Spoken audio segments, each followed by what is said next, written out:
Hi, welcome to Chat with Sonlight. Like Sonlight's curriculum offerings, we will explore homeschooling through the lens of a literature-based, Christ-centered education. Join us for everything you might be interested in for organizing your homeschool, connecting with others, and details on literature-based learning, and maybe a few sneak peeks. Hello, welcome to Chat with Sonlight this week. I have invited Steve Demme to join us. I go around the country and I get to talk to families all the time, and often when they talk and they tell me about what math program they use Matthew C, and the kids love Mr. Demme. They love how he presents his lessons. I even know of a grandmother that thinks that Mr. Demme hangs the moon because she now understands geometry when she never learned it in school or in college. So welcome, Mr. Demme. Well, thank you. It's lovely to be here, Janet. Thanks for inviting me. I wanted you to tell, I have heard your story of how all the clicks and the ahas of Matthew C came about, but I know a lot of people do not know that backstory. They just jump into the curriculum and they love you because you're so much fun. But could you tell us the story? Absolutely. Do we have story time? Yes. But it's a God story because as I look back now, I see God's fingerprints all over it.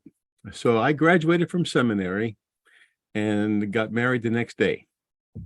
And God blessed us with Isaac 9 months later. And then 2 years later, Ethan.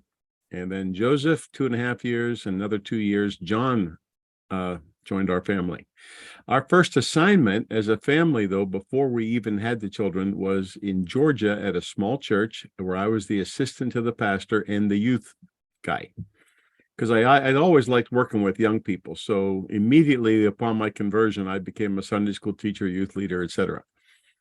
And then it was a small church. So they said, why don't you get some part-time work? And there was a friend of ours who was a retired school teacher, and he pretty much dragged me into the superintendent's office, who was a friend of his, and said, you need to make this man a math teacher. And that had never entered my thinking. And I went in, I filled out the paperwork, and within a week or two, they asked me to substitute teach. So I substitute taught 6 times in 10 days, and a couple of those were a math class. And then I got a phone call on a Sunday night and said, would you like to be a full-time math teacher tomorrow morning? This was March the 10th. But the math teacher was taking another position. They had an opening and they'd seen my work in the classroom and they asked me. Now, I have not had an education class at all at this point. No education classes. And I really didn't have a complete math degree. I think they misinterpreted what I told them. So I walked into the classroom, they gave me the books and they said, go for it. I found out that God had given me a gift to connect with young people and particularly to teach math. And so I taught there for the rest of that year and the next 2 years, and I ended up getting awards teaching. So you'll be impressed. And I found out that really that God had given me this gift. And so we had already determined 1984, my wife and I went to our first homeschool conference, which we think may have been the second one in the country historically. Oh, wow. And we were committed. At that point, we only had 2 and 1 was coming. So we were just committed to homeschooling. And so as soon as we were ready to do it, Isaac joined the homeschooling ranks, then Ethan, then Joseph. And in the meantime, I'm teaching and preaching. And at that point, I had become the full-time pastor. So I was doing both, teaching, preaching. And because the homeschoolers, a lot of them back in the 80s were nervous about teaching upper level math, they would ask me to do workshops at these homeschool conferences that were just starting to spring up because how do you teach a high schooler math? So I started the circuit way back in the 80s doing math workshops. And I was promoting the Saxon math. It's okay if I mention names. So okay, we sell Saxon too here at Sonlight. So. Well, the thing is that I really liked what I saw about it because I liked the review. I liked the word problems. I liked the way that he didn't let concepts just kind of go by the wayside. He kept bringing them back. But at the same time, one of those conferences, a manipulative-based program showed up in the market. It had Montessori roots. And the parents came running over because I'm like the math resource now. Right. What do you think of this? What do you think of this? So I went to hear that man give a presentation that night who had written this program, and I learned more math in 2 hours. I had these light bulbs going off, and I was just aha, aha, aha. And I went home. Now, remember, my wife's got several children at this point. She goes to bed early when Steve goes running around at night.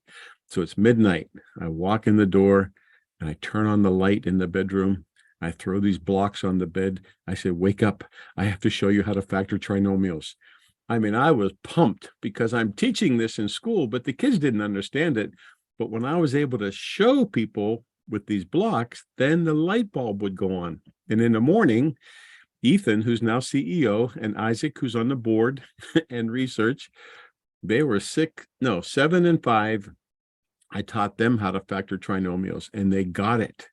And I was astounded. So Johnny was born. This is the key part of the story. I probably would have continued teaching and preaching. I felt like I had giftings in both, but when Johnny was born, he was born with Down syndrome, and we had a really tough first year first year of his life, because he almost died of a virus when he was a couple months old. That's when they detected he had a heart problem. So we had 2 catheterizations, open heart surgery, intestinal surgery. He gained 1 pound the first year, and my wife and I were shot. And I said, I can't continue teaching or preaching. We need to regroup and do something different as a family. So we moved to a different state. And I started tutoring children in math, by the way, or science or PE, anything to put some dollars on in our coffer, because my dear wife had chronic fatigue, Epstein-Barr, Candida, and she could hardly function. And so I'm the breadwinner and trying to take care of the kids. It was a very difficult couple of years. But once again, when I'm tutoring and I'm using these blocks, I'm seeing children understand math. And then one group of families said, don't just come to our co-op each week and teach us some really cool stuff. We want you to be the entire math program. And I gulped and I said, okay. So I would drive down to Melrose, Massachusetts on Monday, teach the kids until the light bulb went on. And then I left them 4 worksheets to review and to practice that new concept and what we'd had previously. See, so I was kind of melding the manipulatives with the Saxon and adding my unique, that's the best word I can think of, personality. And in 25 weeks, I had 100 worksheets, and these children were 6, 7, and 8, and we had covered 2.5 years of math. And I thought, wow, it's working. And then homeschoolers are tremendous networkers, and this is before social media. And they just told hey, Steve got this math program now. So then I started running around the country doing workshops and all that kind of stuff. And then somebody said, you need to videotape yourself. Blocks are nice, books are nice, but your teaching really is what helps the people the most. So we made the videotapes, which allowed me to sign up representatives who would then sell Math UC. And these representatives were a big part of our early success, because they were our feet on the ground, and they would get feedback from parents, and they would say, well, we need more of this and more of this. So I kept tweaking and revising the program. And long story short, here we are today. And by the way, the 2 classes for those homeschoolers that are listening that I still lack, because I did start going to Georgia State and taking math classes and education classes, but there's 2 classes I haven't had. One is curriculum and development, which I've written. And the second one is methods of teaching math, which any school teachers out there will tell you, that's the handsy-onsy math class that they give to teachers to show them how to use manipulatives and things. And I taught that one summer at a college in New Hampshire, but I haven't had it yet. So all that to say, parents, there's no big secrets out there that they teach you in school. You're not missing anything. And I just tell moms and dads, learn along with your kids, because that's how I did it. I just kept trusting God and learning, and I do whatever it takes to get that light bulb to go on, though, because that's what makes me tick. A lot of the things that I developed for Math UC were not developed in a classroom setting, but by working with kids one-on-one and continuing to tweak it. And I would probably add a whole bunch of stuff, because to me, I'm always learning. And if I learn a new way, then I want to pass it on right away. And back in those days, before we were so big, I could do that. I could make tweaks between every edition, but I would drive all of you guys crazy, so I won't do it anymore. So there you go. Now you have to ask me really good questions to help me to fill in what I forgot. Well, first question that came to my mind, and this is just a hypothetical question. You said you missed 2 classes. Have you ever thought about the fact that you didn't take the curriculum development class or the math manipulative class, that maybe that helped you think outside of the box to create, that God didn't put you in a boundary? Like, Yeah, I don't like boxes anyway. So, but no, I think you're absolutely right, because I think I would listen to people's input if they came from a nation that knew what they were doing. And I just don't think American math educators are on the right track. So I think you have to think outside the box, because we're one of the poorest industrialized nations in math. And why would I listen to somebody who's got a broken product? But you're right. And to me, the way we laid out Matthew C just made sense, in that you really want to understand place value first, and you want to get your basics down cold, because you can't hold too much stuff in the front of your brain.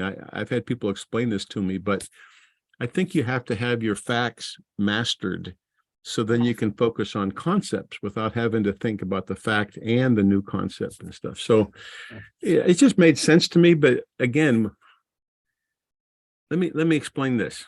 Okay. If you've read Exodus, when God chose 2 men to build the tabernacle. I just did a podcast series, by the way, on the tabernacle, and I never thought I would, but I ended up spending over 30 episodes. It's amazing. But the 2 men were Bezalel and Aholiab. And in one place, it says they were anointed or filled with the Spirit to teach.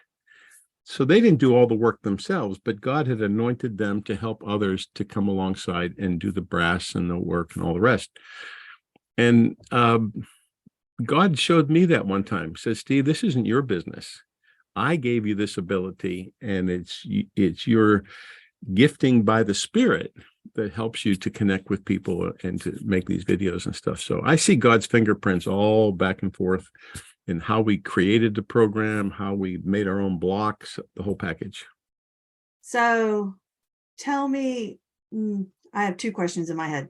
One, you talked about the blocks, and I know most people know what Matthew C blocks look like, but then you have a negative and you have the positive side. So like the aha moment for the negative side, I want to hear. And the other side I have is, so when you first came and you told your wife you're going to do this, and she's got the babies and she has all the things going on, was that hard? I mean, as a mom, I was going to say, I have friends that have husbands that have said, I'm changing our whole lifestyle. And I know that that's hard, but it's always been blessed when the wife comes along, even though watching it day in and day out sometimes is a trial. Well, when we were living, by the way, in Massachusetts at that point, we had some tough years, and we qualified for food stamps. We weren't making a lot of money. We were making enough, and we didn't go into debt, which was my main objective. Feed your family, don't go into debt. So we drove used cars. We went to Goodwill stores to buy clothes, the whole package. When we moved to Pennsylvania, the first year, in order to make ends meet, I became a house painter again, which I had done all the way through college and seminary in the summers. I'm 6'5". I have an advantage. I can reach places most people can't. So I became a house painter, working for an Amish contractor, by the way. And I was painting houses to provide our basics, but I was also continuing to develop the math program and write the next book and tweak it and the whole package. And it wasn't until probably 94, so it was several years in, that we were finally starting to make some money, because we'd made the videos, and then we could hire people, to market it, because I was a one-man show. If you'd called me, John, and you says, hey, I live in Alabama and I saw this math program at my sister-in-law's house over Thanksgiving. That's happened a lot, by the way. And she said, can I buy it? And I would say, no. I said, because I have to show you how to use these manipulatives. And so I said, would you have 20 friends in Alabama? And I would drive down there. I didn't have money for flying. I would drive down there. I would put blocks all over the tables and teach parents for 6 hours, which in school terminology is an in-service training day. I taught you how to use the blocks. So, yeah, finally, one day I said to Sandy, I said, I think we can make a go of it with just the math. What do you think? And that's when she said, yeah, go for it. So I was doing both, but when I finally felt it was getting its wings, and then we made the jump. But dear Sandy, we're homeschooling. The basement is Matthew C. And pretty soon the basement was outgrown, and then it was the basement and the garage, and then it was the basement and the garage. And we had somebody working upstairs, and she finally said, you need to move. So we moved. Yeah, exactly. Well, people would come in and they would drop off the block sets that they were assembling for us, and then they'd stop and talk to Sandy. Well, she's trying to homeschool. She's got a special needs child. Then we got UPS coming twice a day. We've got 18-wheelers backing up into our driveway, dropping off blocks, and she finally had enough. So we moved to this barn, and that became our headquarters for many years. But yeah, so she was totally on board. There was no problem, but it was definitely a family business, because my kids grew up putting the labels on VHS, which some of your young people don't know what that is. And then I totally remember the VHS and the spiral bound instructor guides. And my first introduction to Matthew C. Somebody said, oh, here's some free curriculum. If you want it, though, you're going to have to buy blocks, but here's some VHS tapes. Like I had a beta tape and an alpha workbook. And I was like, I don't even know what this stuff is about. But then I met Ethan, and Ethan did, a training day with us, and there was a huge aha. I'm like, oh, why wasn't I not introduced to this a long time ago? But my first time was like in about 2002, I think, is when I've got my first glimpse of it. So yeah, well, as soon as you said that, I'm back in 2002. I remember those days. So yeah. Okay, what other questions do you have? That was a good one. When did you come up with negative? Why? Well, the first blocks that I was introduced, the top did not have the nubs like ours look like a Lego, except it's like a square top instead of a round top. And the bottoms have individual compartments. So if you hold the block a certain way, you see the 5 nubs, for example, on the 5 bar sticking up, but on the back, when you flip it, it's 5 hollow cavities. And the original blocks that I had did not have the cavities. It was just all hollow. So there was a girl that had trained me in how to use the manipulatives, and she and I started thinking, boy, wouldn't it be fun if we had this, and wouldn't it be? And so we kept tweaking it, and finally we bought our own molds in America to produce our own blocks. But so those negative things are huge, though, because I don't even like the words takeaway. I don't know what takeaway means. Kids don't use those words in real life. So I can show them this is a +5, this is a -5. Then you can take the 2 negatives and you make a positive. And there's just so much of even pre-algebra that you can illustrate with the blocks because of that. Because negative numbers are, they're tough for some kids. And I usually use the concept of money. I have $5, I owe you $3. How much do I have left? I've got $2 left, but then I can show that with the block. So, okay. One other thing that you were talking, one question I hear often, or I see moms talk about. So like, they are like, why do we have to do all multiplication one year and all division the next year? And I've heard people give advice, you could do them simultaneously, or you could do one-on-one.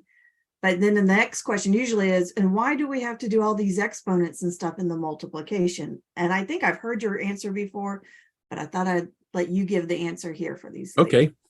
No, good questions. I like to master addition before I even touch subtraction, because once you master your addition facts, subtraction is just the opposite. And so if you know that 7 plus 3 is 10, and you can show that with the blocks, and then you say, what plus 3 makes 10, that's really a subtraction problem. It's hard for me to say that without writing this and showing it. I'm handicapped here. But if you master the one, the other one flows. Right. And the same with multiplication, division. They're inverses. So if you know that 3 times 7 is 21, and then Right. you draw a little box and you got a 3 on the outside and a 21 on the inside of the box, and you say 3 times what gives you 21? Oh, I know that. That's 3 times 7 is 21. So they're inverses. And I'll give you a very practical example. There was a school in Vermont that was using Math-U-See, and I trained the teachers. And one year, one of the teachers called me and they said, "How do you teach division again?" And I said, "Well, you just taught it last year." She said, "No, remember I didn't have to." I said, "What do you mean?" She said, "When we mastered multiplication, I introduced division as multiplication's cousin, and the kids got it in one day." So she never had to teach division, because once they had mastered multiplication and then seen the relationship or the connection, division didn't have to be taught. And so that's why I think some kids get confused if you do them simultaneously, because they forget which operation goes with which. They just focus on one, master it, and then teach the connection, and it goes. Now, the exponents is an interesting question, because I like to think big picture as well as very practical. Right. Big picture, math is counting. It's just counting. But in the decimal system, you don't count to 10. You count from 0 to 9. And then you go from 10 to 19, etc. Okay. Right. So bottom line, math is counting. But fast counting of the same number, or fast counting of two numbers, is addition. Mm-hmm. So I could say 2 plus 3 is 1, 2, 3, 4, 5. I could count to find that answer. But it's much more efficient if I just learn that 2 plus 3 is 5. Right. Okay. So the next level of math is adding and subtracting. And then, and this is the coolest one, I'm getting goosebumps telling you this. Fast adding of the same number is multiplication. So if you say 3 plus 3 plus 3 plus 3, you could say 3 plus 3 is 6, plus 3 is 9, plus 3 is 12. And you'd get 3 counted 4 times is 12. But we teach them to learn 3 times 4 is 12. So fast counting is adding, fast adding is multiplication. And here you go. Fast multiplying of the same number is exponents. So 3 times 3 times 3 times 3 is 3 to the 4th power. And see, that's exponents. And the opposite of exponents is square roots. So you really only have 4 levels of math. That's it. We don't have fast exponents of the same number. We have fast counting, fast adding, fast multiplying, and there's only 4 levels of math. And so there you go. But I try to sprinkle algebra throughout the lower quote levels, because then when they get to algebra, this is not a new thing. And I've even had kids say, when they got to 8th grade, they went, "This is what everybody's all worked up about, this piece of cake." But they didn't realize that they'd been solving for an unknown since alpha. They'd been solving for an unknowns in gamma and delta. So they really had a whole bunch of algebra, but we made it so painless that they thought it's a piece of cake. I love that. Yeah. I was going to say, my kids, so I am not an original come into Math-U-See from the beginning person. We've been in the middle and went on, and my kids did great. But I know, having my older kids not use it and my younger 2 use it, their approach towards math was like, "Oh, this is easy." And like some of my older kids are like, "No, it wasn't." It's like, you didn't learn this approach. Yeah, that's well said. And I asked a dad one time who, same experience. He had a large family, and he said, the older kids, when we started, it was a little bit of a shift because they were used to just doing numbers and paper and all that kind of stuff. And I said, "Well, how was it with the younger ones?" And he said, the youngest one, who had done nothing but Math-U-See, was far superior to all the other kids. Right. because she just had it. She thought differently than the other kids. The other kids had to kind of, it's like learning a foreign language as an adult. You have to kind of go through steps. Right. Whereas learning a foreign language as a kid, you just absorb it and just pick it up. So yeah, I haven't done any serious, research and beta testing, but I think I've heard that more than once, that the kids that start with it, it's just much easier for them. Right. And I wish I had started with my youngest one with it. I think it would have been an excellent program from the beginning for him. He's a very Yeah. visual learner, and that was not how we started out, because we did what we did with the older kids. So Well, my dear wife, when we started homeschooling, she envisioned, and we did. We went out and got 2 desks at a yard sale. We refinished them. We put them in a room across from her desk. We put the alphabet around the walls. We put a flag up in the corner because we were trying to homeschool. right, you were doing school in the home. Yeah. Yeah, that's all we knew. And by the next year, the kitchen table was working, and pretty soon any room worked. And we had to let the strings out a little bit and lighten up a little bit. And God bless her, she thought that school was workbooks because she loved workbooks when she was in school. And she had 4 boys, but Okay. she grew with them, and she quickly saw these kids need hands-on stuff. They don't need to be filling out worksheets. And one kid, well, it was Ethan, we couldn't even teach him sitting down because he had so much energy. So we put a whiteboard on the wall, and she taught him how to read standing up after he ran laps around the outside of the house a couple times. So I remember, Ethan's he's very adventurous. He likes to go hiking and mountain climbing and all the yeah, things. when nobody else is. So Yeah. he climbed Mount Washington in February. Oh, I don't know if you heard this year, but that was the coldest recorded temperature in the United States and all that. And I asked him once, I said, why didn't you do it in the summer? He goes, anybody can climb it in the summer. So, and his goggles were frozen to his beard. That was his Facebook profile picture for a while. That's a little scary. And my wife and I were praying our hearts out that he wouldn't freeze on the mountain. So I was about to say, do you have camel knees over these boys? no, but that's a good expression.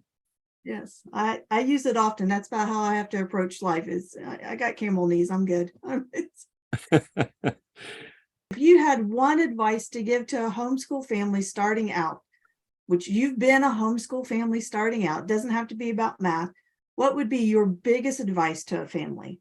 Well, the first thing that came to my mind when you asked me that question was, don't assume anything, especially if you're pulling your kids out of a traditional school setting. Good kids are able to keep their head down and do their work and pass without really learning anything. And you and I know that because we went to schools. And don't assume anything.